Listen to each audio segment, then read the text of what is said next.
Hi hello friends, ನಾನು ನಿಮಗೆ ಇವತ್ತು ಒಂದು ಬ್ಯೂಟಿಫುಲ್ ಆಗಿರೋ ರೆಸಿಪಿ ಬಗ್ಗೆ ಹೇಳಕ್ಕೆ ಬಂದಿದ್ದೀನಿ. ಯಾವುದಪ್ಪ ಅದು ಅಂದರೆ simple mushroom sandwich.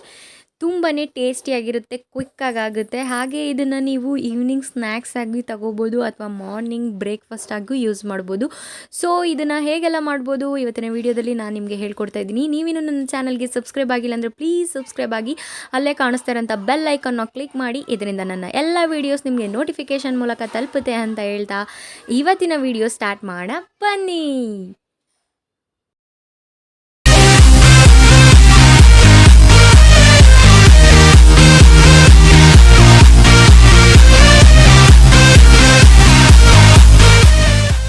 Lesson number 1, ಒಲೆನ ಹಚ್ಚಿ ಗ್ಯಾಸ್ ಸ್ಟವ್ನ ಆನ್ ಮಾಡಿ ಅದರ ಮೇಲೆ ಒಂದು ಪ್ಯಾನ್ ಇಟ್ಕೊತಾ ಇದ್ದೀನಿ. ನೆನಪಿರಲಿ, ಆದಷ್ಟು ನೀವು ಇದನ್ನು ಪ್ಯಾನಲ್ಲೇ ಮಾಡಿದ್ರೆ ತುಂಬಾ ಚೆನ್ನಾಗಿ ಬರುತ್ತೆ. ಯಾಕಂತ ಹೇಳಿದ್ರೆ ನಾವು ಫಸ್ಟು ವೈಟ್ ಸಾಸ್ನ ರೆಡಿ ಮಾಡ್ಕೋಬೇಕು.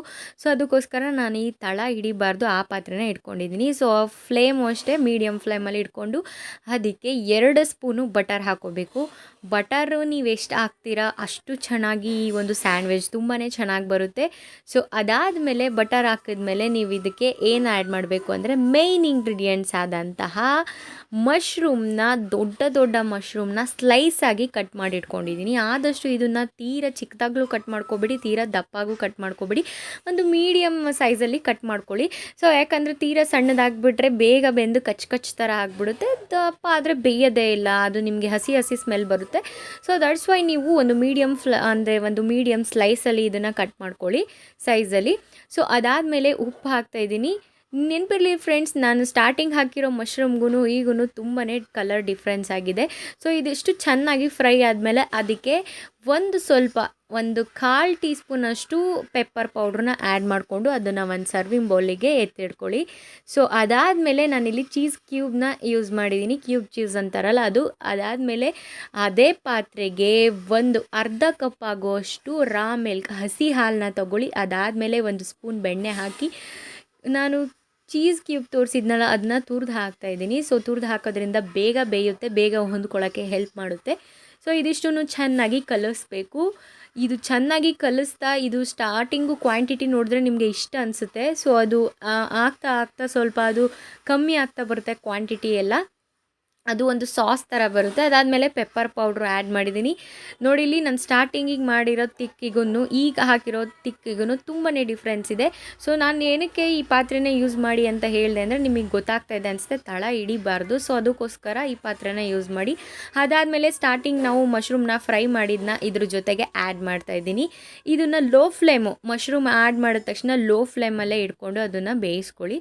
ಅದಾದಮೇಲೆ ಸ್ವಲ್ಪ ಚಿಲ್ಲಿ ಫ್ಲೇಕ್ಸು ಖಾರಕ್ಕೆ ನಿಮಗೆ ಹಾಕ್ತಾ ಇರೋದ್ರಿಂದ ನಿಮಗೆ ಎಷ್ಟು ಖಾರ ಬೇಕೋ ಅಷ್ಟು ಹಾಕ್ಕೊಳ್ಳಿ. ನಾನಿಲ್ಲಿ ಸ್ವಲ್ಪ ಅಂದರೆ ಮೀಡಿಯಮ್ ಖಾರ ತಿಂತೀನಿ, ಸೊ ಅದಕ್ಕೋಸ್ಕರ ಮೀಡಿಯಮ್ ಖಾರದಲ್ಲಿ ಹಾಕ್ತಾಯಿದ್ದೀನಿ. ಸೊ ಇದಿಷ್ಟಾದರೆ ನಮ್ಮ ಆಲ್ಮೋಸ್ಟು ಮಶ್ರೂಮ್ ಸ್ಟಫಿಂಗು ರೆಡಿ ಇದೆ. ಸೊ ಇದಿಲ್ಲಿ ನೋಡ್ತಾ ಇರ್ಬೋದು ನೀವು, ಇವಾಗ ಜಾಸ್ತಿ ಕ್ವಾಂಟಿಟಿ ಇದ್ದಿದ್ದು ಕಮ್ಮಿ ಆಗಿದೆ. ಸೊ ಅದನ್ನು ನಾನು ಇವಾಗ ಸ್ವಲ್ಪ ಕೂಲ್ ಆಗಕ್ಕೆ ಬಿಟ್ಟು ಒಂದು ಸ್ಯಾಂಡ್ವಿಚ್ ಮೇಕರಲ್ಲಿ ತೊಗೊಂಡು ಅದಕ್ಕೆ ಒಂದು ಸ್ವಲ್ಪ ಬಟರ್ ಅಪ್ಲೈ ಮಾಡ್ತಾಯಿದ್ದೀನಿ.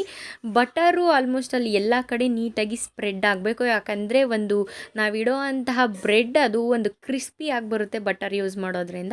ಸೊ ಅದಾದಮೇಲೆ ಒಂದು ಸ್ಲೈಸಸ್ಸು ನಾನು ಬ್ರೆಡ್ ಇಟ್ಟು ಅದ್ರ ಮೇಲೆ ಒಂದು ಸ್ಲೈಸ್ ಚೀಸ್ ಇಟ್ಟಿದ್ದೀನಿ. ಸ್ಲೈಸ್ ಚೀಸ್ ಸಿಗುತ್ತಲ್ಲ ಅದನ್ನು ಇಟ್ಟಿದ್ದೀನಿ. ಅದಾದಮೇಲೆ ಟೊಮೊಟೊ ಕೆಚಪ್ ಹಾಕೋತಾ ಇದ್ದೀನಿ. ಇದು ಆಪ್ಷನಲ್ ಫ್ರೆಂಡ್ಸ್, ಕೆಲವೊಂದಷ್ಟು ಜನ ಯೂಸ್ ಮಾಡೋರು ಮಾಡ್ಬೋದು, ಇಲ್ಲಾಂದರೆ ಟೊಮೊಟೊ ಕೆಚಪ್ನ ಸ್ಕಿಪ್ ಮಾಡ್ಕೊಳ್ಳಿ. ಅದಾದಮೇಲೆ ಚಿಲ್ಲಿ ಫ್ಲೇಕ್ಸ್ನ ಆ್ಯಡ್ ಮಾಡ್ತಾಯಿದ್ದೀನಿ. ಖಾರಕ್ಕೆ ನಾನಿಲ್ಲಿ ಬೇರೆ ಥರದ್ದು ಏನೂ ಯೂಸ್ ಮಾಡಿಲ್ಲ, ಸೊ ಅದಕ್ಕೋಸ್ಕರ ಚಿಲ್ಲಿ ಫ್ಲೇಕ್ಸ್ನ ಆ್ಯಡ್ ಮಾಡ್ಕೊಂಡಿದ್ದೀನಿ. ಸೊ ಅದಾದಮೇಲೆ ಸ್ಟಾರ್ಟಿಂಗ್ ನಾವು ಮಾಡ್ಕೊಂಡಂಥ ಮಶ್ರೂಮ್ ಸ್ಟಫ್ ಏನಿದೆ ಅದನ್ನು ಎಲ್ಲ ಕಡೆ ಅಪ್ಲೈ ಮಾಡಿ ಪ್ಲೇಸ್ಮೆಂಟ್ ಮಾಡ್ತಾಯಿದ್ದೀನಿ. ಸೊ ಅದಾದಮೇಲೆ ಮತ್ತೆ ಇನ್ನೊಂದು ಸ್ಲೈಸ್ ಬ್ರೆಡ್ ತಗೊಂಡು ಅದಕ್ಕೆ ಮಸ್ಟರ್ಡ್ ಸಾಸ್ನ ನೀಟಾಗಿ ಅಪ್ಲೈ ಮಾಡ್ತಾಯಿದ್ದೀನಿ. ಸೊ ನಾನಿಲ್ಲಿ ನೈಫಲ್ಲಿ ಅಪ್ಲೈ ಮಾಡ್ತಾಯಿದ್ದೀನಿ, ಚೆನ್ನಾಗಾಗುತ್ತೆ ನೈಫಲ್ಲಿ ಅಪ್ಲೈ ಮಾಡಿದ್ರೆ. ಅದಾದಮೇಲೆ ಒಂದಕ್ಕೊಂದು ಮೇಲ್ಗಡೆಯಿಂದ ಕ್ಲೋಸ್ ಮಾಡಿ ಮತ್ತೆ ಈ ಸ್ಯಾಂಡ್ವಿಚ್ ಮೇಕರ್ನ ಎರಡೂ ಕಡೆ ನಾನಿವಾಗ ಒಂದು ಆದಷ್ಟು ಲೋ ಫ್ಲೇಮಲ್ಲಿ ಮಾಡ್ಕೊಳ್ಳಿ. ಯಾಕೆಂದರೆ ಕ್ರಿಸ್ಪಿಯಾಗಿ ಬರೋಲ್ಲ ನೀವು ಹೈ ಫ್ಲೇಮಲ್ಲಿ ಮಾಡಿಬಿಟ್ರೆ. ಲೋ ಫ್ಲೇಮಲ್ಲಿ ಎರಡೂ ಕಡೆ ನಾನು ಬೇಯಿಸ್ತಾ ಇದ್ದೀನಿ, ಅಂದರೆ ಬೇಕ್ ಮಾಡ್ತಾಯಿದ್ದೀನಿ. ಸೊ ನೋಡ್ತಾ ಇರ್ಬೋದಲ್ಲ ಎಷ್ಟು ಚೆನ್ನಾಗಾಗಿದೆ ಅಂತ. ಸೊ ಇದನ್ನು ನಾನಿವಾಗ ಕಟ್ ಮಾಡಿ ಸರ್ವಿಂಗ್ ಪ್ಲೇಟ್ಗೆ ಸರ್ವ್ ಮಾಡಿದ್ದೀನಿ. ಇದನ್ನು ಎಲ್ಲರೂ ಒಂದ್ಸಲ ಟ್ರೈ ಮಾಡಿ. ಇದನ್ನು ನಿಮ್ಮ ಮನೇಲಿ ಮಾಡಿಕೊಂಡು ಎಲ್ಲರೂ ತಿಂದು ಮಜಾ ಮಾಡಿ. ನಾನು ನನ್ನ ಮುಂದಿನ ವಿಡಿಯೋ ಜೊತೆ ನಿಮಗೆ ಸಿಗ್ತೀನಿ.